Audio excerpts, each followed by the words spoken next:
नजर आ रहा है आपको?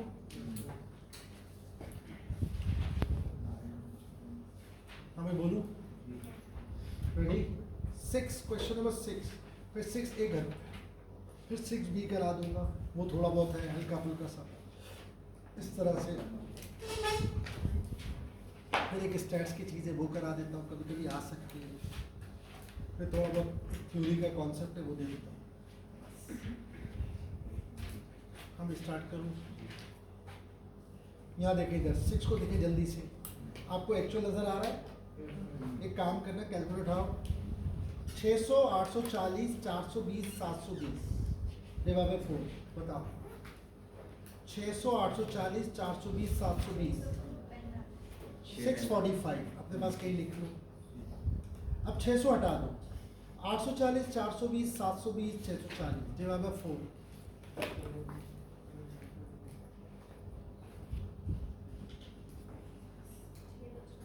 655। हाँ भाई लिखना 655। पहले वाला क्या आया था? 645, दोनों को प्लस करो, डिवाइड बाय 2, 6.5। देखो लिखा हुआ है, यानी एक और सवाल मिल गया प्रैक्टिस के। कोई अगर ये बोले मेरे को प्रैक्टिस के लिए स्टफ नहीं है, तो इतना भरा हुआ है ना कि आप इसके आधे भी कर लोगे तो खाब में आना शुरू हो जाएगा। सुन लिया आपने? यहाँ देखो इधर हो गया, डन।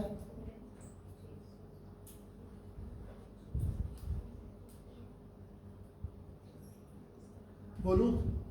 अब देखिए इधर, इस तरह अब आप बाकी कर लेना। आइडिया तो हो गया कि ये वही नंबर्स, वही गेम है। अब ये कम से कम 4 वैल्यूज आपसे निकलवा दी, अब बस बोरेंगे ना। अब इसमें लॉजिक नहीं है, वो ये कि कभी कभी आप बेध्यानी में करोगे, शायद एक आध नंबर आगे पीछे कर दोगे, संभल के करना पड़ेगा। इसमें कोई साइंस, कोई लॉजिक नहीं है कि आप बोलो यार मुझे थोड़ा टाइम दीजिए, पागलपन है। ये आ गया ट्रेंड, 4 ट्रेंड नजर आ रहे, बोलो डन।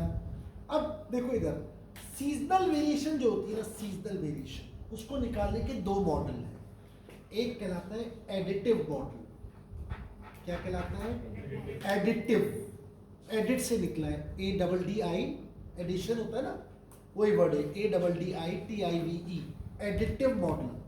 वो ये था जिसमें माइनस प्लस करते हैं सीजनल वेरिएशन से। एडिटिव मॉडल, सही, एडिटिव मॉडल, ठीक। दूसरा कहलाता है, उसको कहते हैं मल्टीप्लिकेटिव मॉडल। मल्टीप्लिकेटिव स्पेलिंग आती है ना, मतलब बताने की जरूरत है, MUL है ना, TITI ऐसी कुछ है ना, सही सही। मैं देख रहा था क्या करते थे। मल्टीप्लिकेटिव मॉडल वो क्या है? बहुत आसान। देखिए एक रेशो में होता है, एक एब्सोल्यूट में। अगर आपको लगता है जैसे उस स्कूल के ओनर ने कहा कि 100 यूरो बढ़ेंगे, ये भी बात करने का तरीका बुरा नहीं है, गलत नहीं है। एक परसेंटेज भी तो हो सकता है रिलेटिव टर्म्स कि भाई 10% ग्रोथ होगी, अक्सर यही ज़्यादा बेहतर होता है मुझसे। अगर आप नंबर बोलना बड़ा अजीब सा लगता है, आप बोलते हैं 10%, तो मतलब 10,000 थे तो 11 हो गए, अब अगले दफा 11 का 10% होगा, फिर उसके बाद उसका 10% होगा। ये एक मल्टीप्लिकेटिव मॉडल है। अब इससे फर्क क्या पड़ेगा? नथिंग। सुनेगा, यहाँ भी क्या कर रहे थे हम, दोनों को माइनस कर रहे थे, एक्चुअल को ट्रेंड को। अब हम एक्चुअल को ट्रेंड से डिवाइड करेंगे, बस खत्म। जैसे वर्किंग कैपिटल करंट रेशो वाला, वही लॉजिक।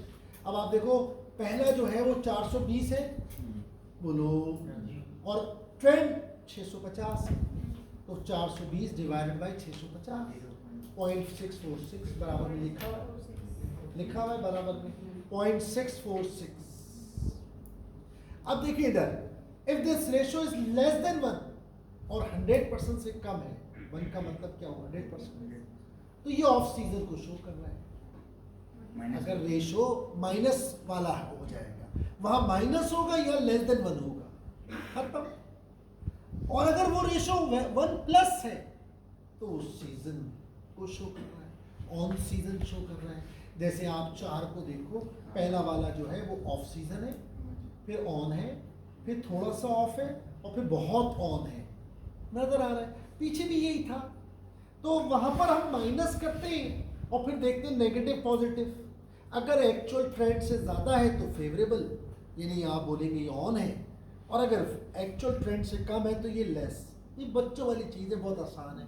मेथड 2 है, वैसे ज़्यादा बेहतर होता है मल्टीप्लिकेटिव, क्योंकि एब्सोल्यूट नंबर से कहना कि हर साल 500 स्टूडेंट बढ़ेंगे, कहना बड़ा मुश्किल है।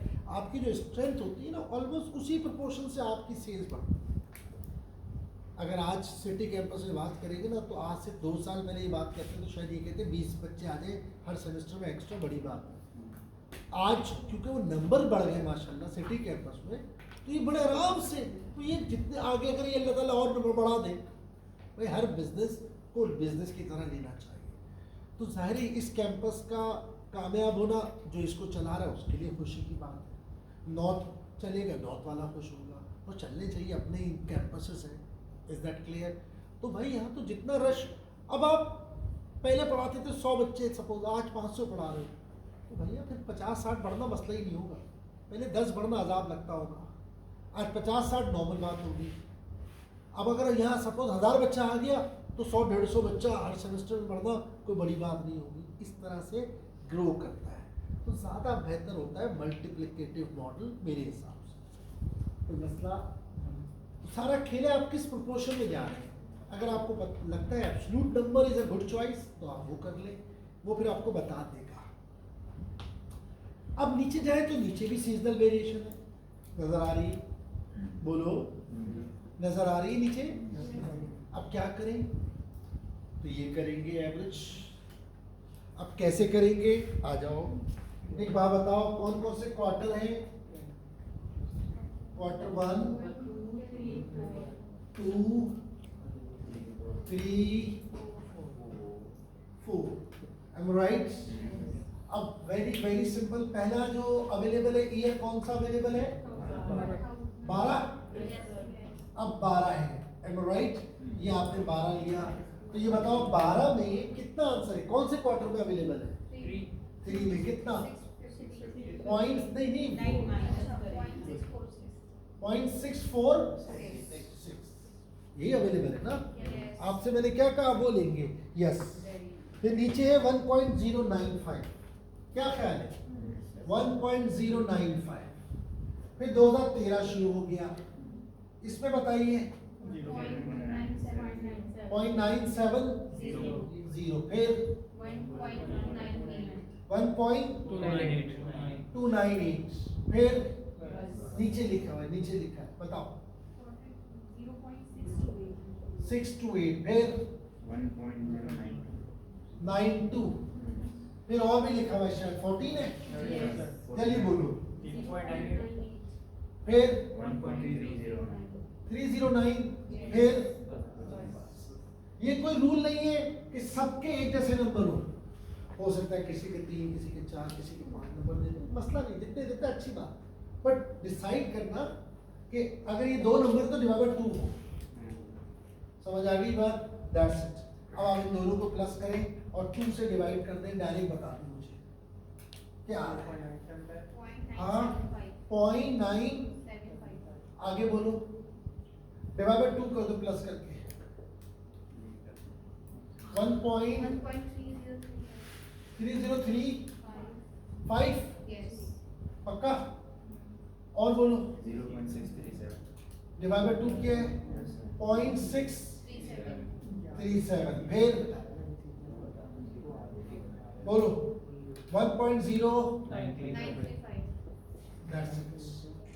इन चारों को प्लस करना तो 4.009 आ गया। वहां 0 आना चाहिए, अमाउंट प्लस माइनस 0 हो जाना चाहिए।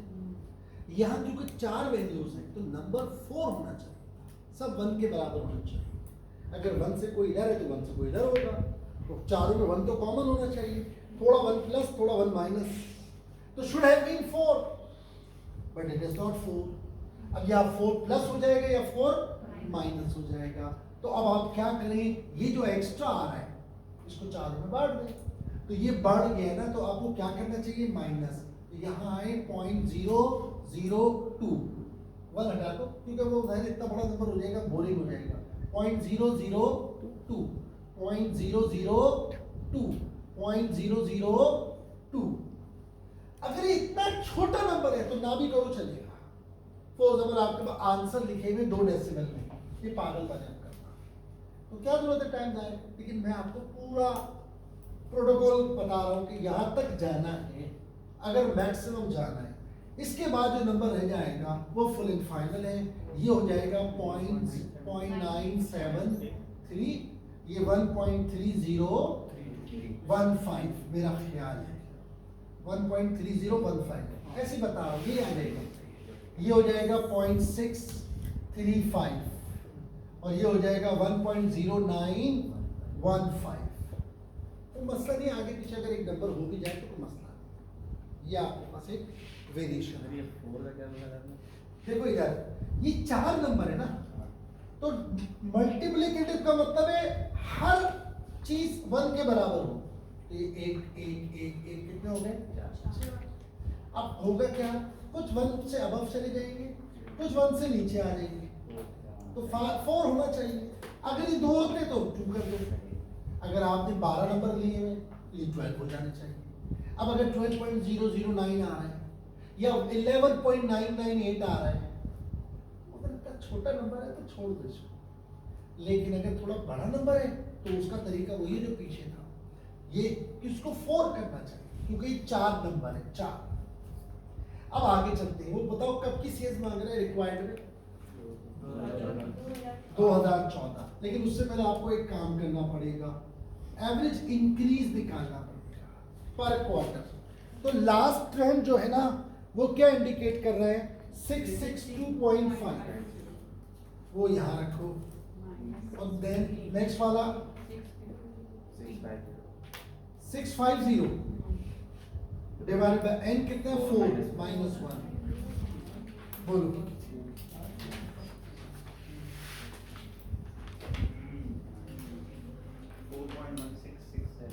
4.167 कर दो बस। अब आपने क्या करना है, अगला लास्ट ट्रेंड क्या था, 662 प्लस 4.167 इंटू कितने क्वार्टर के बाद ये कर रहे हैं, 3 इत्तेफाक से। फिर ये जो आंसर आएगा इसमें सीजनल वेरिएशन की एडजस्टमेंट करनी है, कैसे अजान हो रही है, सोच लो।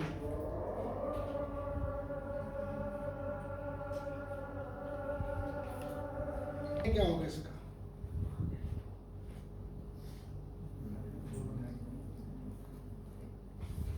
एक चीज देख ली तो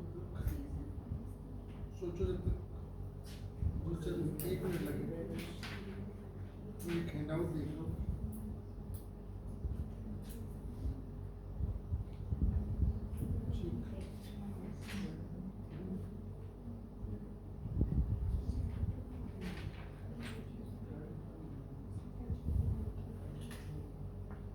एक आखिरी हैंडआउट में यही लो, थ्योरी से रिलेटेड है, इसमें थ्योरी बहुत हो सका भी आधा घंटा 20 मिनट में इसको थोड़ा सा समझा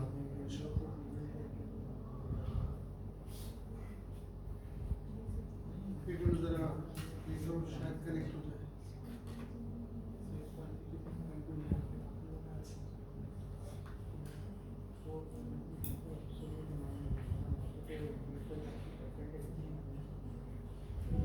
देखो आ गया, सही है भाई।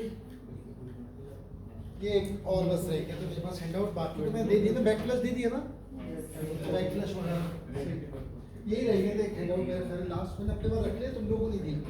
अच्छा भाई इधर है, इधर ये वही पैटर्न है, रिपीट टेलीकास्ट। पहले एवरेज इंक्रीज निकाला, वो कैसे लास्ट और रिसेंट किया, सही ना, और n-1 कर दिया। फिर उसके बाद ये देखो कहाँ पर एंड हुआ था हमारा, और अब आज कितने दिनों बाद शुरू कर रहे हैं, यहाँ तक ओके है। अब सीजनल वेरिएशन एडिटिव मॉडल में प्लस माइनस होती है, यहाँ मल्टीप्लाई होगी। अब आप एक बात बताओ, ये नंबर आ रहे हैं, अभी कौन सा क्वार्टर है बताना, पक्का? कौन सी ईयर मांग रहे हैं? 2014 का 1 2 3 4। अब आप एक बात बताओ, ये 1 है 0.973, फिर अगला वाला 1.3015, फिर उससे अगला 0.635, फिर उससे अगला 1.0915। That's it. फरमाइए।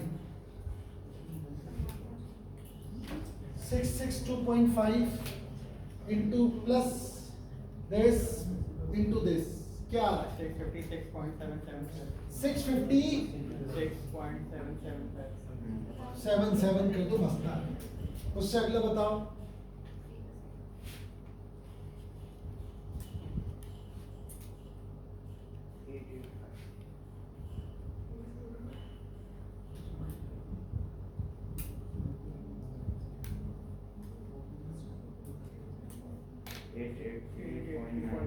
$83.94। उसके बाद जी ये सेम रहेगा ना, 433.9 प्लस 4.167 इंटू 4। हाँ भाई 433.92 ये करना है, समझ आ रहा है? That's it. आखिरी भी बता दो, जब इतना बताया।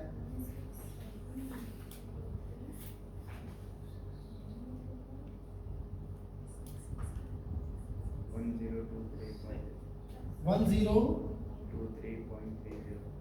30 कम हो गया। अब हल्का फुल्का नंबर आगे पीछे हो जाए तो चलेगा, तो नहीं करेगा, बोलो नहीं समझ आ रहा?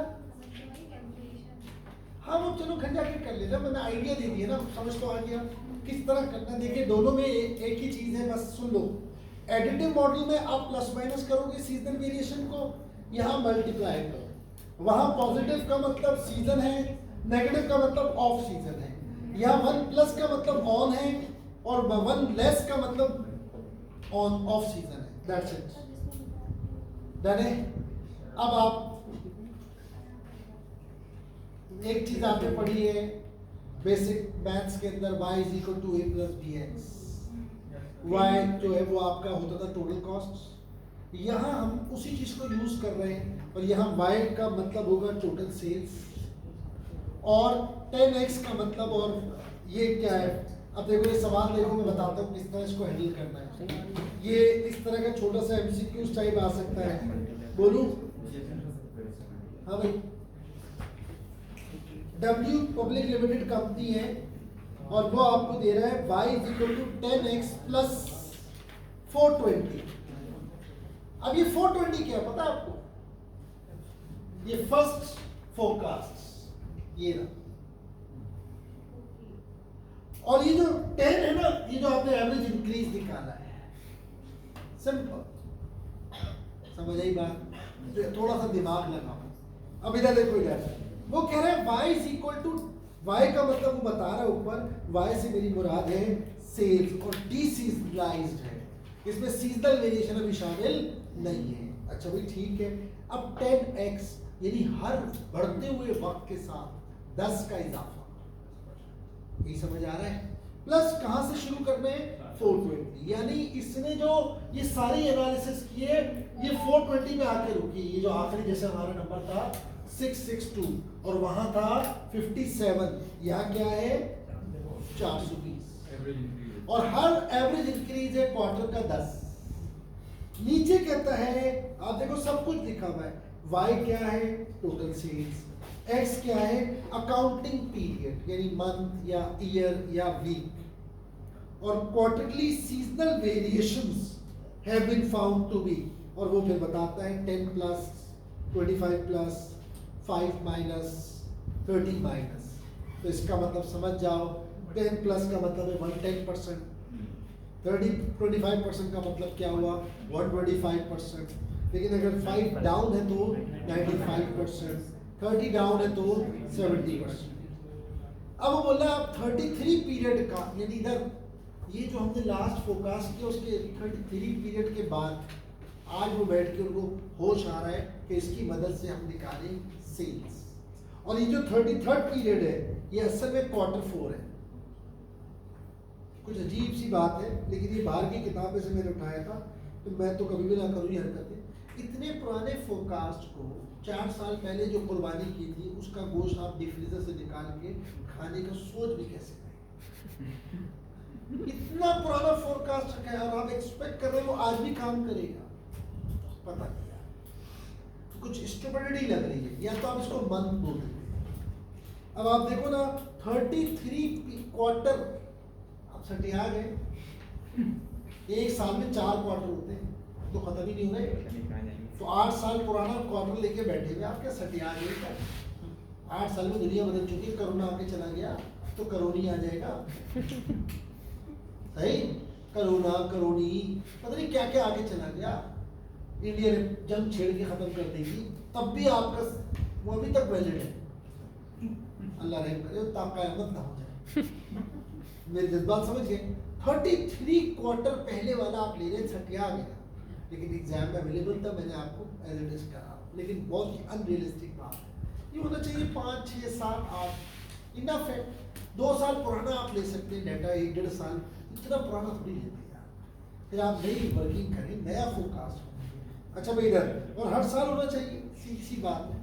यहाँ देखिए इधर, अब आपसे वो क्या पूछ रहा है, तो अब आप एक काम करें, 10 × 33 करें 330 प्लस 420 करें 750, और ये कौन सा क्वार्टर है? चौथा, तो -30 है, तो 70% ले लें। 525 is your sales, forecast sales of that period. लिख ले आंसर। नहीं समझ आया? दोबारा कर लो, कोई मसला नहीं, बहुत आसान है। इधर दोबारा से पहले काम करो, खुद ट्राई करो, ताकि जब मैं बताऊं तो आप क्लिक कर सको। पहले आप खुद ट्राई करो।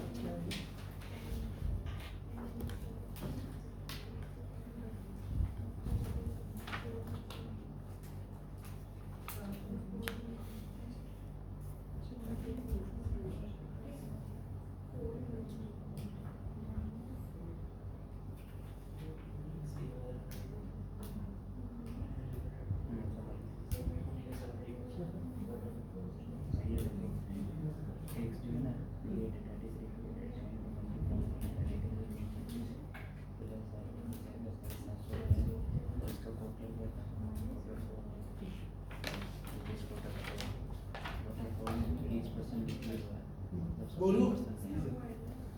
दोबारा सुनो, अभी दोबारा बताऊं। यहाँ देखिए इधर 10 का इंक्रीज है हर क्वार्टर। कितने क्वार्टर गुजर चुके हैं? 33 मल्टीप्लाई बाय 33, 330 तो इंक्रीज हुआ है, और शुरुआत कहाँ से हुई है? 420, तो दोनों प्लस कर दो। और क्योंकि ये Q4 है, तो Q4 हमारा ऑफ सीजन होता है बाय 30%, इट मींस अराउंड 70% हमारी सेल्स होगी, उसका 70। आंसर क्या आ रहा है? 5। और हो सके तो हैंडआउट पे ही या रजिस्टर में वर्किंग तीनों शो करो। ये आंसर कैसे आया? 10 × 33 प्लस 420, दोनों को ब्रैकेट में क्लोज करो, देन टेक 70%। अब इसके बाद तो जरूरत पड़नी नहीं चाहिए इसके साथ, सही है? डन है? अब जल्दी से सुनते जाओ, मोटी मोटी बातें। क्वेश्चन नंबर 7A जो है ना, 7B वगैरह की जरूरत नहीं है, बहुत ओवर हो जाएगा। 7A ये घर पे करो, और ये कंप्लीट है, 0 से है, 0 से। और अच्छी बात क्या है, इसका आंसर बिना आपने दे दिया है। लास्ट पेज पे जाओगे, तकरीबन लास्ट पेज, तकरीबन लास्ट पेज, ये वाला पेज है, देखो कहाँ गया, ये कहाँ गया, मैंने रखा तो था लास्ट ही है ना, सही। तो बिल्कुल ये रहेगा, बिल्कुल लास्ट पेज, वहाँ इसके प्रॉपर आंसर लेकिन इधर कोशिश करो ये सवाल 0 से, ताकि ट्रेंड निकालना क्या एक दफ़ा हो जाए। अब ये 8-10 नंबर है, 1 2 3 4 5 6 7 8 9 10 11, ऑलमोस्ट 11 नंबर है।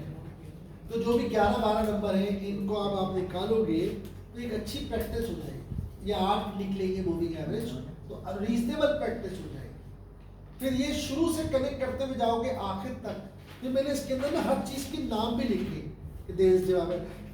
आप देखो नीचे सारा लिखा है, देश माइनस देश 9-1 50,500, फिर सीजनल वेरिएशन है, एडिटिव मॉडल है, फिर उसके बाद नीचे ये तक बताया है क्या एवरेज सीजनल वेरिएशन, फिर रिड्यूस टू 0, फिर एडजस्टेड सीजनल वेरिएशन। ये इनके प्रॉपर नेम्स हैं, अगर चाहें तो रेफर कर सकते हैं। ये एग्जामिनर अगर बोल दे तो एटलीस्ट आप समझ लेंगे। डने चल अब आ जाइए क्वेश्चन नंबर 1 पे। क्वेश्चन नंबर 1 सामने बोलो। ये स्टेट्स की चीज है छोटी सी। यहाँ देखिए इधर हमारे पास इस सवाल में इलेक्ट्रिसिटी कॉस्ट दी हुई है और डायरेक्ट लेबर आवर्स नजर आ रही। डायरेक्ट लेबर आवर्स जो है और इलेक्ट्रिसिटी कॉस्ट, जब डायरेक्ट लेबर आवर्स बदल रहे हैं तो इलेक्ट्रिसिटी कॉस्ट भी चेंज हो रही है। अब ये नहीं पता कि ये प्योर वेरिएबल है या सेमी वेरिएबल है, ये नहीं पता। सपोज इन दैट केस आप क्या करेंगे, आप इसको चेक करेंगे कि इसमें वेरिएबल कितना है और फिक्स कितना है। उसके 3 मेथड होते हैं। एक हाई लो, वो हम पीछे बहुत कर चुके हैं। एक होता है स्कैटर डायग्राम, क्या आप डायग्राम बनाएं और हर ग्राफ पे प्लॉट करें और बेस्ट फिट लाइन निकाल लें। लेकिन वो थोड़ी सब्जेक्टिव होती है, ये अलग करेगी, ये इसके लिए अलग होगी, इसके लिए अलग होगी, तो थोड़ा सा फर्क आ जाएगा। इससे भी अच्छी चीज होती है रिग्रेशन एनालिसिस।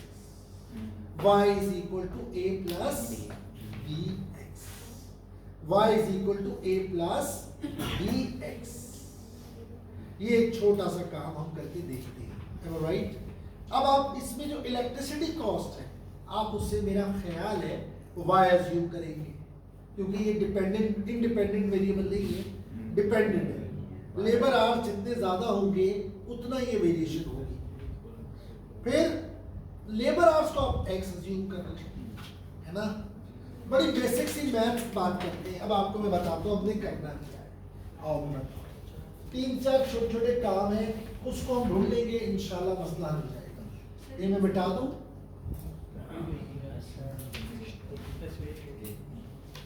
जल्दी करो यार।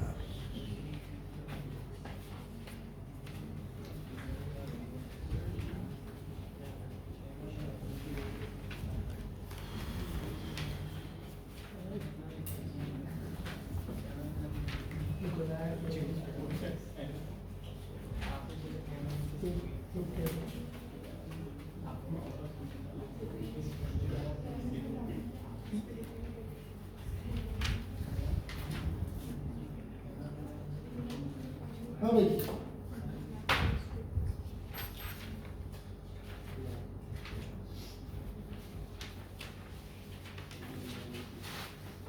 बोलूं? देखिए इधर हम अज्यूम कर रहे थे कि भाई इलेक्ट्रिसिटी इज y और वो x है। अच्छा पहले तो आप यूं समझे हमने करना क्या है, पहले बेसिक फॉर्मूला में लिख दूं, y is equal to a plus bx। अब इसमें से हमें कोई एक चीज फाइंड आउट करनी है। लेट्स से अगर हमने b फाइंड आउट करना है तो इसका फॉर्मूला है समेशन x माइनस x बार और समेशन y माइनस y बार, और इसको डिवाइड कर देंगे। हाँ भाई कोरिलेशन तो था आपका, और नहीं कोरिलेशन तो ये नहीं है, ये आपका रिग्रेशन एनालिसिस। फिर आप क्या करेंगे, उसके बाद था ये आपका summation x minus x bar का whole square. Is that clear? सही है ना? मैंने कुछ गलत तो नहीं कर दिया?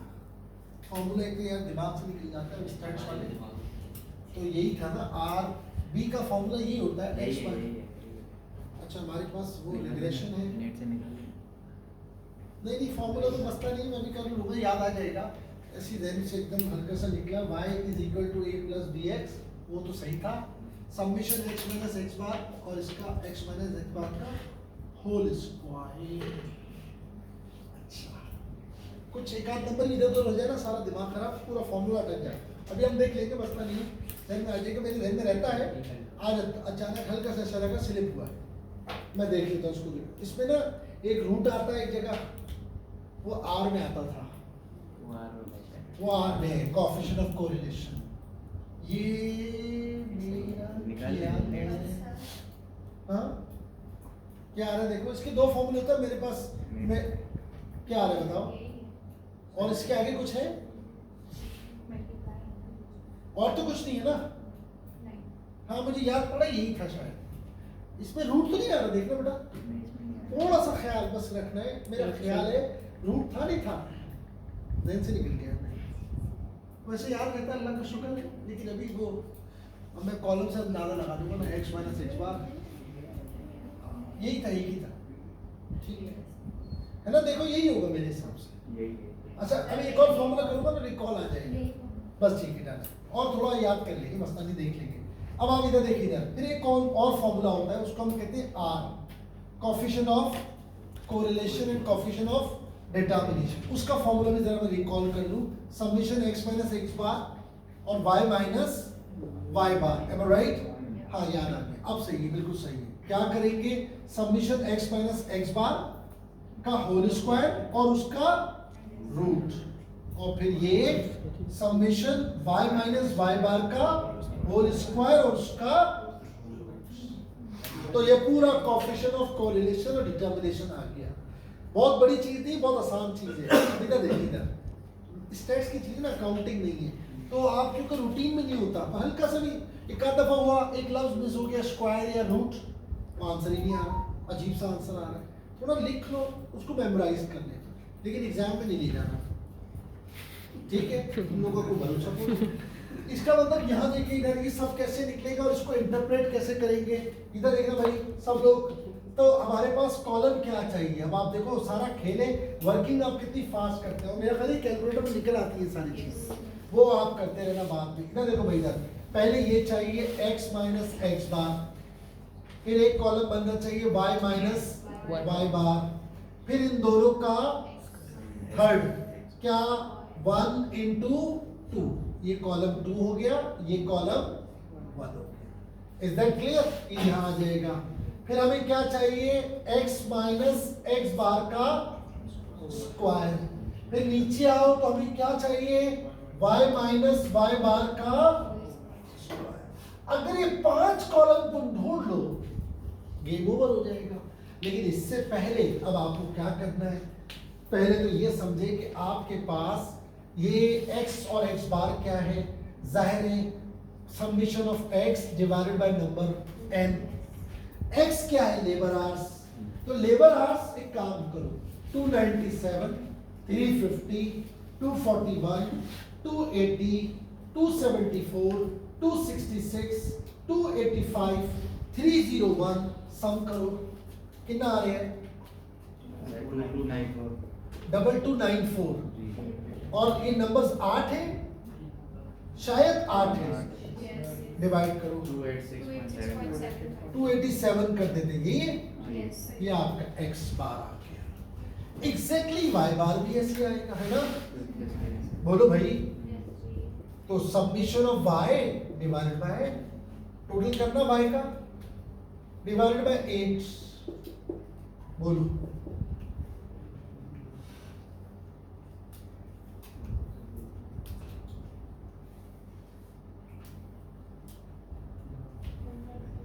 हाँ, 1575 ये डिवाइड पूरा है। अच्छा पहले क्या आ रहा है, टोटल तो बता देते, 1575 कर दूं, और ये कितना आ रहा है, 12602, ये आपका मीन।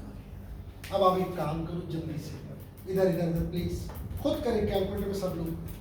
पहला x जो है ना वो है 297 और x बार है 287, तो x कितना है 297, तो आपका ये 10 आ गया।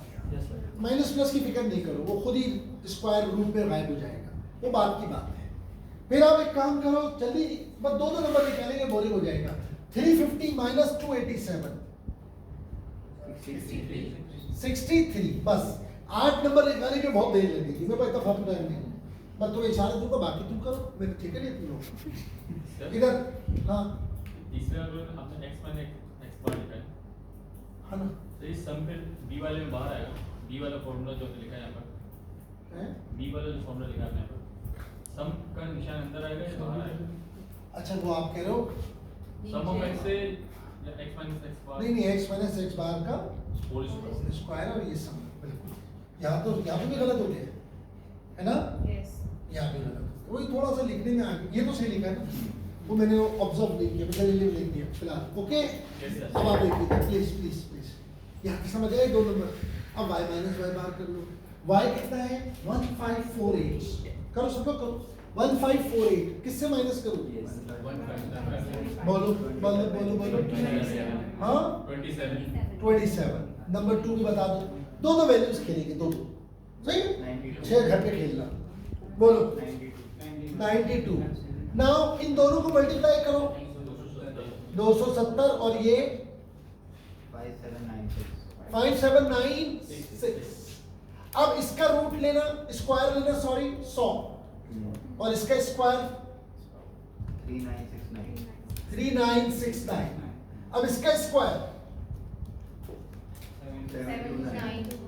729 और इसका 84। कोई मसला है इसमें? नहीं बताऊंगा, अरे बोलो ना। आखिरी पेज पे जाइए, ऑलमोस्ट आखिरी पेज, ऑलमोस्ट आखिरी पेज। ये जो मैंने सवाल दिए ना, ये 7C क्वेश्चन नजर आ रहा है, 7C के बाद वाले पेज पे जाइए जहाँ सवालात खत्म हो रहे हैं, सवालात खत्म हो रहे हैं 7C, नहीं इधर पीछे जाओ, पीछे जाओ, सवालात जहाँ एंड हो रहे हैं उसका अगला पेज, ये 7C है। अब जाओ 7C के बाद मिला नहीं मिला पेज, अब आप ये देखो, ये पूरा टेबल बना, कैसा लगा? हाँ इधर देखो, इधर कॉलम 1 ये रहा, ये नजर आया, कॉलम 1 में शायद मैंने वो तो हटा ही दूंगा। अब आप इसको ढूंढो, इसको देखो, अब मेरी बात समझो, हमें क्या चाहिए, हमें इसका सम चाहिए। अच्छा ये मल्टीप्लाई किया मैंने एक काम नहीं किया ना यार, x का स्क्वायर लिया, हाँ लिया तो है, ये तो रहा, ये आ तो क्या x इंटू वाई है ना, ये रहा। तो 270 देखो कहाँ नजर आ रहा है, बताओ 270 कहाँ है, कॉलम 6, तो ये वाला नंबर आपको 6 में मिल जाएगा। और ये बताओ ये पूरा, ये वाला है ना, ये पूरा, क्या ख्याल है? और x माइनस x बार 100 वाला कहाँ है, ये कहाँ मिलेगा 5, कॉलम नंबर 5 हो गया। अच्छा उसके बाद ये कहाँ मिलेगा y माइनस y बार 729, खत्म बात। अब गेम कितनी स्पीड से होगा देखते जाओ, ये समझ गए? ये सारे काम वो जो बोरिंग काम है जिसमें डिबेट चलती रहे, सर ये आएगा ये आएगा, ये डिबेट में पढ़ने की जरूरत ही नहीं है, हम इधर करो जैसा भी है। इधर सबसे पहले एक काम करना है, आपने यहाँ आओ, और मैं क्या बता रहा था आपको, हाँ पहले ये वर्कआउट करना है ना। हाँ अब आप मुझे बताओ, ये कॉलम नंबर 6 देखना, वहाँ टोटल क्या है 13547 डिवाइडेड बाय ये जो 5 है, इसका टोटल बताओ 70 पक्का वाला, डिवाइड कर दो बस 1.92 कर दिया, ये आपका वेरिएबल पार्ट आ गया, एवरेज। अब आप ये कह रहे हैं वेरिएबल कॉस्ट जो है ना वो 1.92 है, ठीक है। अगर वेरिएबल मिल गया तो टोटल मिल जाए तो फिक्स भी मिल जाएगा। अब टोटल तो 8 है, किस पे लगाओ, किसी को भी लगा दो, सारे अपने नहीं बोलो जी नहीं, एवरेज पे लगाया जाता है। क्या मतलब, इन सबका रिप्रेजेंटेटिव y जो है 8 वैल्यूज हैं, इन 8 का रिप्रेजेंटेटिव कौन है 157। इसी तरह 8x है, x का रिप्रेजेंटेटिव कौन है, बजाय इसके हर बंदा अलग अलग ले, उनका ट्रू रिप्रेजेंटेटिव ले लो, ये वैल्यू यहाँ रखो, y क्या ले ले भाई 1575, a मालूम नहीं यानी फिक्स पार्ट नहीं है, b हमने निकाला 1.92 और x 287। Is that clear? Drive करो तो देखो क्या आ रहा है, इसको मल्टीप्लाई करो माइनस करो तो you would get a 1024, that is your fixed costs through regression analysis। ये फॉर्मूला सिंपल सा है यार। अब x और y कौन सा ले, जैसे उसने कहा कोई भी ले लो, कोई भी नहीं ले सकते ना, आपको एक रिप्रेजेंटेटिव चाहिए तो एवरेज क्यों निकालना है, इसलिए तो निकलता है, ये फायदा है आपका। ये बात समझ आ गई? अब आप यहाँ देखिए, अब ये वाली वैल्यूज खेलते हैं, तो ये वैल्यू तो आप ऊपर ले चुके हो, ये सेम तो वैल्यू है। Is that clear? 13547 ये भी ले चुके हो, 7044 रूट्स, फिर y वो वाली कितनी आ रही थी यार, कॉलम नंबर 7 पे जाना,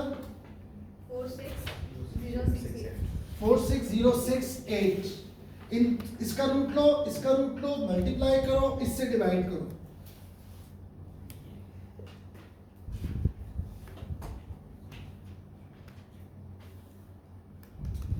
.7